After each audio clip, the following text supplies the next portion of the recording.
Long hole boring is the process of boring a hole through the centre of a piece. It is often used when turning a lamp on the lathe.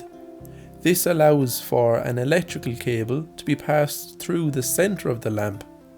The tools needed for long hole boring include a boring bar or auger, which allows for a hole to be drilled through the centre of the timber. The counterbore tool is similar to a 4-prong drive centre. It fits into the headstock and allows the piece to be gripped and centred when boring all the way through. The hollow centre is similar to a live centre. This fits into the tailstock. It is hollow and allows the boring bar to pass through the tailstock into the piece. An Allen key is often used to tighten the handle of a boring bar. The first step to long hole boring is to bore halfway from one side.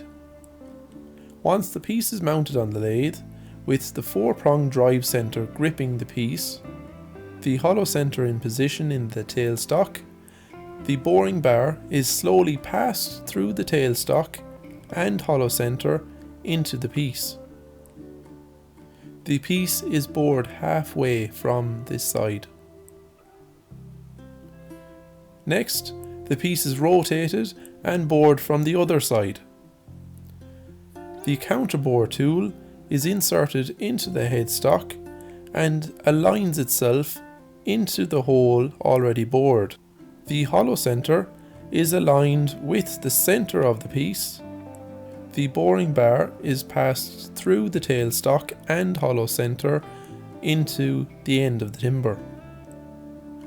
The second hole is bored until it meets the first and so forms a full bore through the piece. Let's take a look at long hole boring in the classroom. This is a counterbore tool and hollow centre.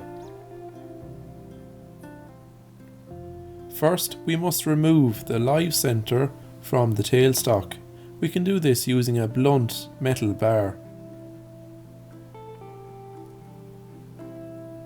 Next, we insert the hollow centre into the tailstock and tighten the tailstock locking lever. The tool rest is moved out of the way so that we can mount our piece on the lathe. Note the 4-prong drive centre and hollow centre are both used here. The tailstock is moved into position and the hand wheel is turned in order to clamp and secure the piece.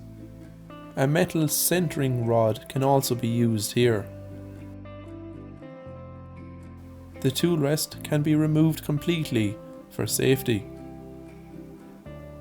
This is the boring bar that will be passed through the tailstock and hollow centre into the piece.